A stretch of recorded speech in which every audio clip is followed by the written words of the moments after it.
जय हिंद। दोस्तों, अभी हम लोग गांधी जी के संदर्भ में चीज़ों को देखेंगे और गांधी जी के संदर्भ में जो विवाद है, हालिया विवाद, ऐसे में गांधी जी के संदर्भ में इंटरव्यू में प्रश्न पूछे जाने की गुंजाइश बढ़ गई है। और गांधी जी ऐसा व्यक्तित्व हैं जिससे कि आपको प्रतियोगिता परीक्षा में पीटी हो या मेंस हो या इंटरव्यू में हो, तीनों फॉर्मेट में आपको प्रश्न पूछे जाने की गुंजाइश अत्यधिक रहती है। एक वीडियो में गांधी जी जैसे व्यक्तित्व को बता पाना, समझा पाना, उनके चरित्र, उनके जीवन को संभव नहीं है। तो एक छोटा सा प्रयास है मेरे तरफ से गांधी जी के अवलोकन का। आप देख सकते हैं कि हालिया जो मुद्दा है, हिंदू शेर कालीचरण महाराज जी के द्वारा एक बयान दिया गया और तथाकथित जो बयान है उसमें अभद्र भाषा का भी प्रयोग हुआ है, और जिसके कारण जो है ये मुद्दा काफ़ी चर्चा का विषय रहा कि गांधी जी के संदर्भ में क्या कोई व्यक्ति के द्वारा ऐसे भाषाओं का प्रयोग किया जाए, वो भी भारत जैसे लोकतांत्रिक देश में, क्या ये उचित है।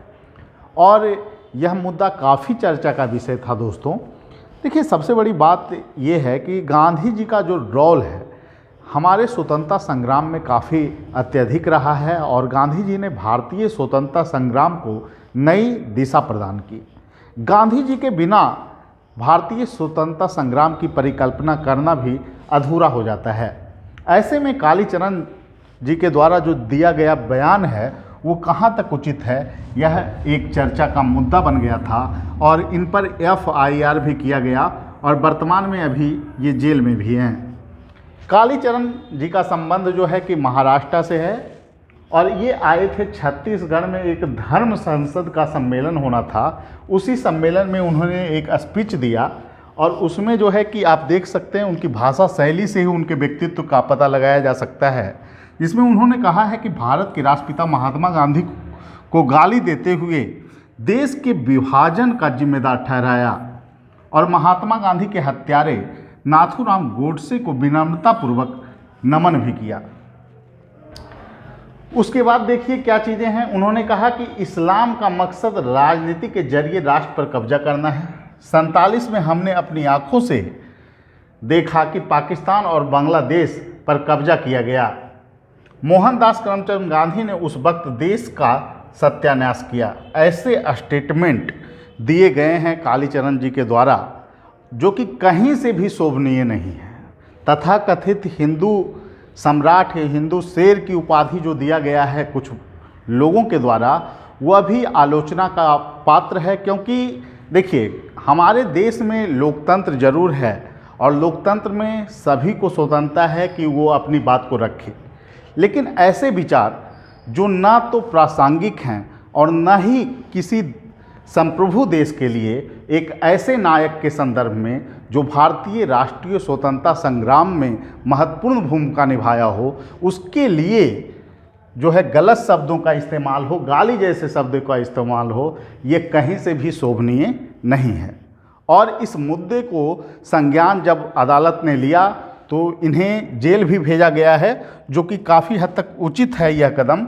और वहाँ पर एक संरक्षक महंत थे राम सुंदर दास जी, इस पूरी प्रक्रिया को वो देख रहे थे और उन्होंने इस पर टिप्पणी भी किया कि गांधी जी के संदर्भ में जो बातें की गई है वो उचित नहीं है, और मैं इस सम्मेलन से जो है कि यहाँ बना रहूँ इस संदर्भ में, तो वो उचित नहीं होगा, और वो सम्मेलन से बाहर चले गए थे। देखिए, ये मुद्दा काफ़ी चर्चा का विषय रहा, और दूसरे तरफ आपको इंटरव्यू में भी प्रश्न पूछे जाने की गुंजाइश बढ़ गई है।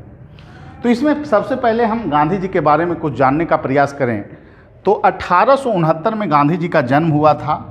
कस्तूरबा गांधी जी से शादी हुआ, आप फिगर में देख सकते हैं, पोरबंदर का ये चित्र है। उसके अलावा आप जानते हैं कि 1893 में गांधी जी साउथ अफ्रीका गए थे, और ये 95 का एक दृश्य यहाँ पे आप देख सकते हैं। साबरमती का एक दृश्य है जिसमें नरेंद्र मोदी जी चरखा काट रहे हैं, और गांधी की जो परिकल्पना थी ग्राम स्वराज का, जिसमें गांधी जी कहते हैं कि ग्राम स्वराज इसलिए भी ज़रूरी है कि गांव स्वावलंबी हो। हालांकि अभी भूमंडलीकरण के दौर में यह परिकल्पना भले ही कमज़ोर पड़ गई हो, लेकिन उसकी प्रासंगिकता तत्कालीन अर्थों में काफ़ी व्यापक थी। आप एक फिगर देख रहे होंगे जो कि काफ़ी अद्भुत फिगर है, जिसमें बीच में गांधी दिखाई पड़ रहे हैं और फिर बगल में आप देख सकते हैं नेहरू हैं और फिर सरदार पटेल हैं। गांधी जी पर यह भी आरोप लगता है कि वह नेहरू के करीब थे, लेकिन यह फिगर जो है, आपको ये फ़ोटो जो है कुछ और ही दिखा रहा है, जिसमें यह परिलक्षित होता है कि गांधी, पटेल और नेहरू तीनों की विचारधारा राष्ट्र को सशक्त करने की थी, और जो अभी हाल में जो बयान दिए जाते हैं लोगों का, वह सिर्फ राजनीतिक मात्र है।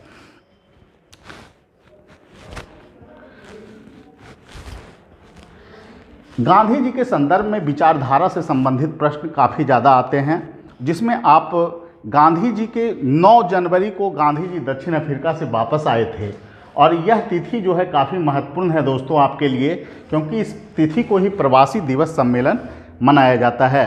तो ये आपको जानना चाहिए कि 9 जनवरी किस लिए इम्पोर्टेंट है, क्योंकि दक्षिण अफ्रीका से गांधी जी भारत वापसी किए।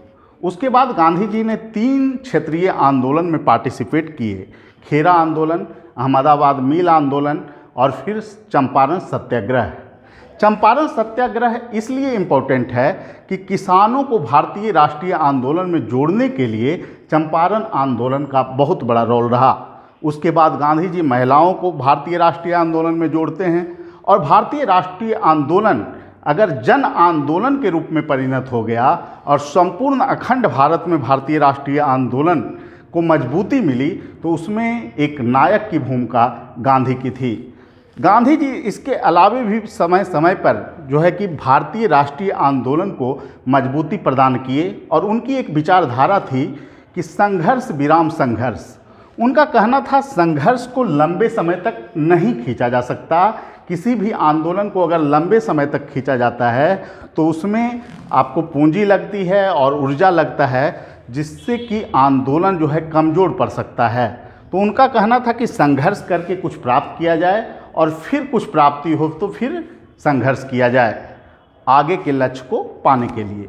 और यही कॉन्सेप्ट है, इसको आपको इंटरव्यू में भी पूछा जा सकता है। गांधी जी एक बार चोरा चोरी कांड जब हुआ था तो असहयोग आंदोलन को वापस ले लिए थे। इस संदर्भ में भी प्रश्न आपको अक्सर इंटरव्यू में देखने को मिलता है। तो गांधी जी का क्या दृष्टिकोण था उस समय? तो गांधी जी का मानना था कि किसी भी हिंसक आंदोलन को जो है, हिंसक गतिविधियों को सपोर्ट नहीं किया जा सकता है गांधी जी के अनुसार। और इसी अर्थों में जब 21 पुलिसकर्मी मारे गए थे तो गांधी जी ने असहयोग आंदोलन को वापस ले लिया था। हालांकि कुछ लोग उनकी आलोचना जरूर करते हैं, लेकिन यह गांधी जी के विचारधारा से मेल नहीं खाता है। दूसरी तरफ हम देखते हैं कि सविनय अवज्ञा आंदोलन के दौरान गांधी जी नमक आंदोलन चलाए थे, नमक कानून भंग करने का आंदोलन।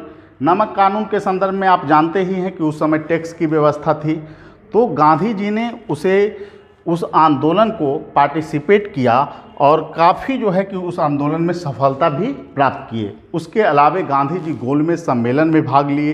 द्वितीय गोलमेज सम्मेलन में गांधी जी ने भाग लिया और उसमें सांप्रदायिकता के मुद्दे पर जो है कि समन्वय नहीं बन पाई, और इस कारण गांधी जी वहाँ से वापस चले आते हैं। फिर आप पूना पैक्ट देखते हैं। पूना पैक्ट इंटरव्यू में काफ़ी महत्वपूर्ण है। पूना पैक्ट में आप देखिए तो दलितों के उत्थान के लिए, पहले दोनों की विचारधारा देखें तो गांधी जी का मानना था कि सामाजिक सुधार के जरिए दलितों का उत्थान संभव है। वहीं अंबेडकर का मानना था कि राजनीति में भागीदारी के बिना दलितों का कल्याण संभव नहीं है। और यही विचारधारा के कारण आप देखते हैं कि पूना पैक्ट जो होता है उसमें जो है कि आपको दोनों का ही दृष्टिकोण, दलितों का उत्थान था, लेकिन गांधी का जो दृष्टिकोण था वो सामाजिक सुधार के जरिए था। तो ये प्रश्न आपसे पूछा जाता है, दलित पूना पैक्ट क्या है उसके बारे में आपको जानना चाहिए। त्रिपुरी संकट भी काफ़ी चर्चा का मुद्दा रहा है, और त्रिपुरी संकट में पटाभी सीतारामैया की जो हार होती है, गांधी अपनी हार करार देते हैं और कहते हैं कि ऐसे में कांग्रेस में बने रहने का मेरा कोई औचित्य नहीं है। और इसी बात पर सुभाष चंद्र बोस जो है कि अध्यक्षता करने से इनकार कर देते हैं कि गांधी जी के आशीर्वाद के बिना हम कांग्रेस की अध्यक्षता नहीं करेंगे। इस विशिष्ट परिस्थिति में डॉक्टर राजेंद्र प्रसाद को अध्यक्ष बनाया जाता है। तो ये जो पूरी गतिविधियां हैं ये काफ़ी चर्चा का विषय रहा, और इस संदर्भ में भी आपको इंटरव्यू में प्रश्न पूछा जाता है तो इसमें भी आपको गांधी जी का बचाव करना होगा। इसके अलावे एक महत्वपूर्ण मुद्दा है, वो है क्या भगत सिंह के फांसी की सज़ा को गांधी टलवा सकते थे। इस पर बहुत सारे फिल्म भी बने हैं, लेकिन आप ये मानिए कि एक पार्टी के एक व्यक्ति के द्वारा क्या कांग्रेस जैसे पार्टी के से ये आप अपेक्षा उस समय कर सकते थे कि उस फांसी को गांधी टलवा सकते थे? अगर गांधी उस मांग को रखते तो क्या ब्रिटिश हुकूमत वो मानने के लिए बाध्य होती? और दूसरी नंबर बात है कि गांधी हमेशा अहिंसा की पाठ पढ़ाए हैं, अहिंसक गतिविधियों में संलिप्त होने की बात की, हिंसा को कभी उन्होंने स्वीकार नहीं किया। तो एक हिंसात्मक गतिविधि में संलिप्त व्यक्ति की बचाव अगर गांधी करते तो क्या वो ब्रिटिश हुकूमत के द्वारा मान लिया जाता? फिल्में अपने अप्रोच पे बनता है, उसमें जो है बहुत सारी चीज़ें और दलीलें दी जाती है, वो अलग मुद्दा है, लेकिन क्या इसके लिए सिर्फ गांधी को कसूरवार ठहराया जा सकता है? तो ये सभी मुद्दे हैं जिसमें आपको इंटरव्यू में बचाव करना है, और गांधी जी से जुड़ी हुई कुछ गतिविधियां हैं दोस्तों जिन्हें आपको जानना चाहिए।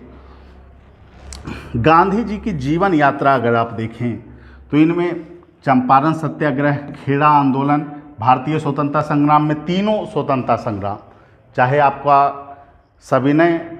सविनय आंदोलन हो या फिर आपका असहयोग आंदोलन हो, असहयोग 1920, सविनय 1930 और भारत छोड़ो, तीनों में इनका रोल रहा है, तो इनको भी जानना है आपको। फिर उसके अलावा गांधी इरविन समझौता, इसे भी जानना है। इरविन समझौता पे ही आरोप लगता है कि इरविन समझौता में गांधी जी को ये डिमांड रखना चाहिए कि भगत सिंह को फांसी नहीं दी जाए। इसके अलावे पूना पैक्ट भी काफ़ी महत्वपूर्ण है, भारत छोड़ो आंदोलन में भाषण। इसके अलावा देखिए गांधी जी जो हैं बहुत सारे आश्रम का भी निर्माण करते थे। आश्रम के निर्माण के पीछे उद्देश्य होता था कि वहाँ से सत्याग्रहियों को जो है कि वहाँ प्रशिक्षण देना, उनके लिए जो है कि बुनियादी सुविधाएं प्रदान करना, जिससे कि वो कुछ जो है कि आर्थिक उपार्जन भी कर सकें। और भक्ति भजन का जो कॉन्सेप्ट था उसी पर आधारित था आपको इनका आश्रम व्यवस्था। गांधी जी दक्षिण अफ्रीका भी जब गए थे तो उन्होंने 2 आश्रम बनवाया था, एक फिनिक्स आश्रम, एक टॉल्स्टॉय आश्रम। और जब भारत आए तो आपको गुजरात में एक साबरमती आश्रम की उन्होंने स्थापना की थी।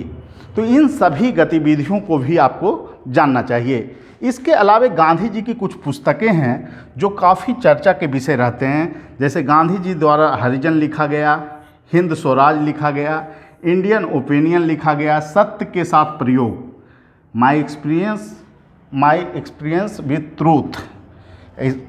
इसके अलावा यंग इंडिया, ये सभी पुस्तकें गांधी जी के द्वारा लिखी गई है।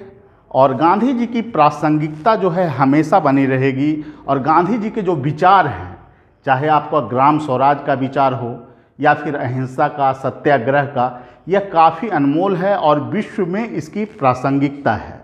इसके अलावा अगर देखें तो गांधी जी का कहना था कि प्रकृति हमारी ज़रूरतों को पूरा कर सकता है लेकिन लालच को नहीं। इस संदर्भ में उन्होंने पर्यावरण के भी बहुत सारे पहलू को छूने का प्रयास किया। और इसके अलावा दर्शन शास्त्र के भी कई चिंतकों ने गांधी के रोल को महत्वपूर्ण माना है और कहीं कहीं गांधी जो है दार्शनिक भी दिखाई पड़ते हैं। तो एक स्वतंत्रता सेनानी के नायक के रूप में गांधी को आप देख सकते हैं। इसके अलावा गांधी को आप बहुत सारे समाज सुधार आंदोलनों में देख सकते हैं। एक दार्शनिक चिंतक के रूप में भी गांधी को आप देख सकते हैं। तो ये अद्भुत जो है कि कैरेक्टर के धनी हैं गांधी। और इस संदर्भ में हम सभी भारतवासियों को यह जो है कि काफ़ी गौरव है कि गांधी जी जैसे व्यक्ति का जन्म भारत में हुआ। तो इन सभी चीज़ों को आप लोग देख सकते हैं और इंटरव्यू में आपको ये मददगार साबित हो सकता है। ठीक है, आप लोगों को ये वीडियो पसंद आया हो तो आप लोग इसे शेयर करें और सभी लोग देखें। Thank you.